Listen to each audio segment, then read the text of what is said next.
दोस्तों, अमेरिकी राष्ट्रपति जो डोनाल्ड ट्रंप है वो राष्ट्रपति शपथ लेने के बाद ही अपने जो चुनाव के समय जो प्रचार के समय जो 100 वादे किए थे उनमें सभी वादों को ऊपर अमल लाना बहुत तेजी से ताबड़तोड़ शुरू कर दिया है।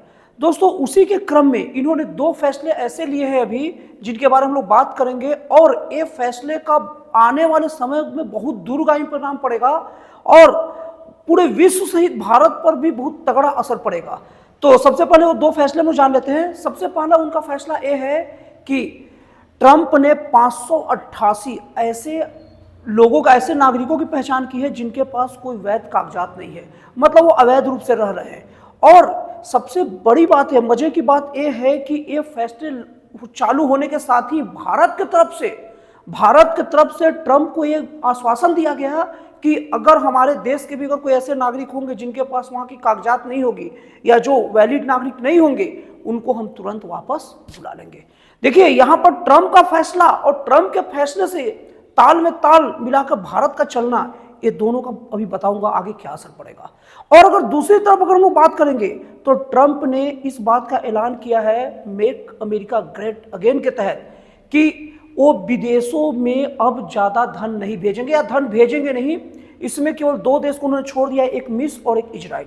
मिस्र और इजराइल को छोड़कर अगर बात किया जाए तो वो विदेशों में कोई भी अब फंडिंग नहीं करेंगे, धन को नहीं भेजेंगे। इसका भी आगे क्या परिणाम होगा, ये दोनों पर चर्चा करेंगे और इसके बाद आप लोग खुद समझेंगे थोड़ा देर बाद, ये वीडियो कंप्लीट होते होते तक, कि ये फैसला कितना बड़ा है, कितना दूरगामी हो और इसका पूरे विश्व के साथ साथ केवल देश पर ही नहीं, देश के नागरिकों पर भी क्या क्या प्रभाव पड़ेगा। तो सबसे पहले हम लोग पहला फैसले पर आ जाते हैं। पहला फैसला उनका यह था कि 588 ऐसे नागरिकों का ट्रंप सरकार ने पहचान कर लिया है जो अवैध रह रहे हैं। और यही नहीं, भारत ने कहा कि आप जो अवैध नागरिक है वो अपनी ओर बुला लेंगे। तो इसका मतलब क्या है, भारत क्यों नहीं कह रहा है कि भैया वो अवैध नागरिक हैं तो नागरिकता दे दीजिए, ऐसा रिक्वेस्ट क्यों नहीं कर रहा है? इसके लिए भारत की भी आगे की रणनीति है। दोस्तों, भारत अभी खुद बहुत ज्यादा अवैध घुसपैठियों से परेशान है। अभी रोहिंग्याओं से भारत परेशान है और उसके साथ बांग्लादेश, पाकिस्तान, अफगानिस्तान, म्यांमार, ये सब देशों से अवैध इतने ज्यादा लोग भारत में आ गए हैं। और एक तो उनसे जनसंख्या का दबाव बढ़ा है और दूसरी उनकी गतिविधियों के कारण, आपराधिक गतिविधियों के कारण भी देश बहुत ज्यादा परेशान है। दोस्तों, भारत अमेरिका का ये बात केवल माना ही नहीं अपने नागरिकों को बुलाने के लिए, ये बात कहा कि भारत हमेशा अवैध घुसपैठ के खिलाफ है।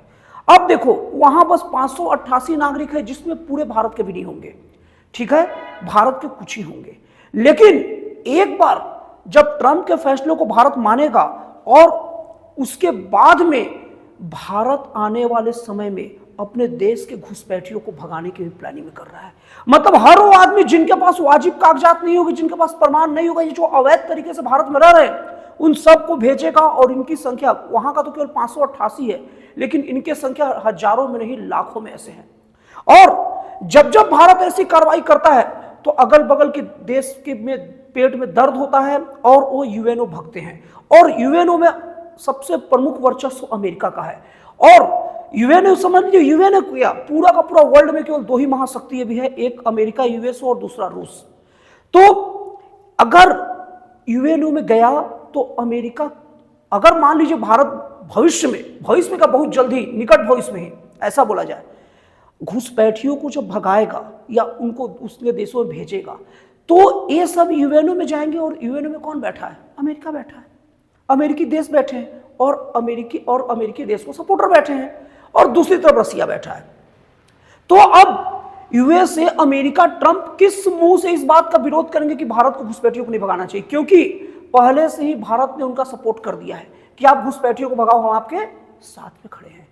तो इस तरीके से भारत आने वाले समय में जब ये काम करेगा तो जो उनका विरोध करेगा पहले से ही उनके मुंह को बंद कर देना चाह रहा है। और दूसरा विरोध रशिया करेगा।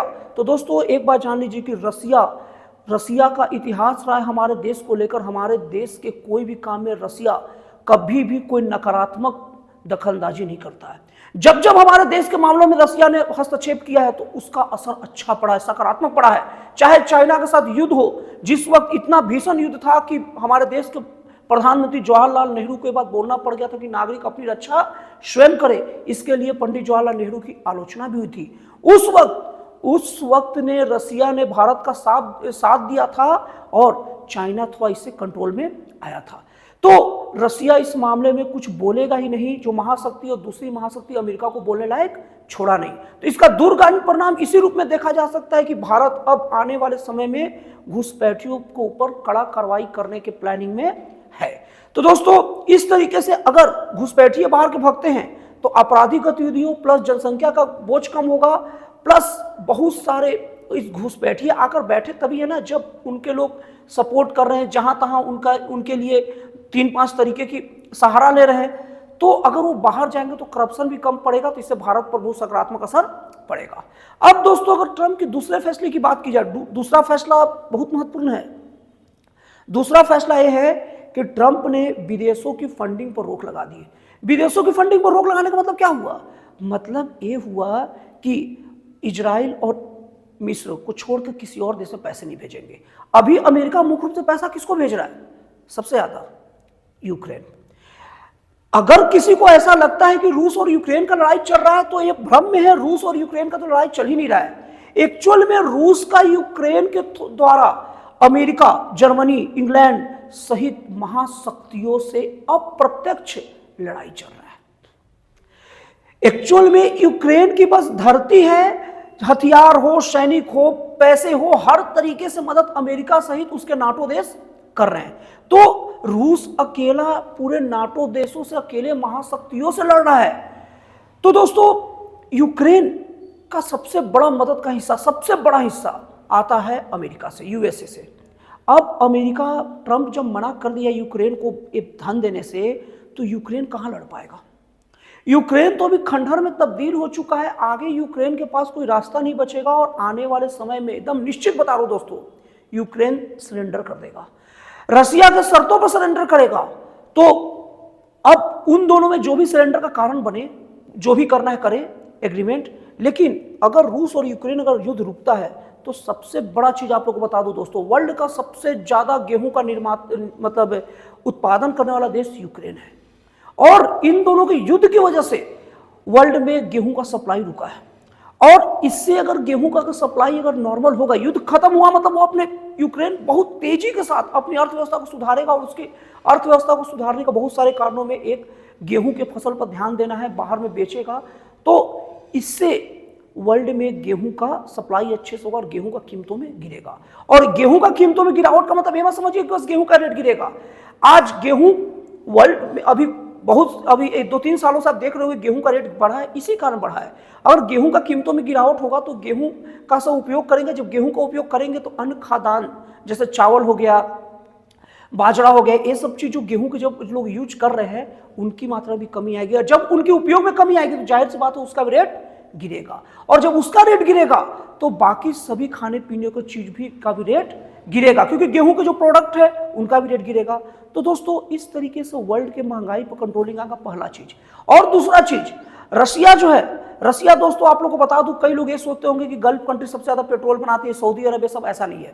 वर्ल्ड में सबसे ज्यादा पेट्रोलियम का निर्माण रसिया करता है। और रसिया इस समय रसिया युद्ध में भिड़ा हुआ है और रसिया चाह कर भी सरेंडर नहीं कर सकता। क्यों? क्योंकि रसिया का सरेंडर करने का मतलब यह नहीं कि यूक्रेन से लड़ाई खत्म कर दिया। उसका साफ साफ मतलब यह जाएगा कि उन्होंने नाटो शक्तियों के सामने घुटने टेक दिए और इससे रसिया को बहुत ज्यादा क्षति होगा विश्व में, इसलिए वो मजबूरी में लड़ रहा है। अब दोस्तों, जो रसिया है, अब रसिया अगर युद्ध विराम हो गया तो रसिया भी अपने काम धंधे पर ध्यान देगा और अपने देश की अर्थव्यवस्था को बढ़ाने के लिए पेट्रोल की जो कीमतें हैं वो एक सामान्य रखेगा। क्यों? क्योंकि रसिया पेट्रोल की कीमतों की बढ़ोतरी इसीलिए किया है क्योंकि युद्ध में जो खर्चा हो रहा है इनडायरेक्टली पूरे वर्ल्ड से ले रहा है। और जब युद्ध में जब खत्म होगा तो उसको भी कम भार पड़ेगा, तो पेट्रोल का रेट सामान्य करेगा। और पेट्रोलियम पदार्थों का रेट सामान्य होने का मतलब साफ साफ है कि वर्ल्ड में हर चीज की कीमत गिर जाना। तो दोस्तों, ट्रंप के 1-2 फैसले से भारत सहित पूरे विश्व पर क्या प्रभाव पड़ेगा, मुझे उम्मीद है आप लोग समझ गए होंगे। दोस्तों, अगर आप लोग को ये विश्लेषण समझ में आया हो तो प्लीज कमेंट करिए। तो दोस्तों, फिर मिलते हैं अगले वीडियो में एक जन कल्याणकारी और एक राष्ट्रवाद से प्रेरित नए विचारों के साथ।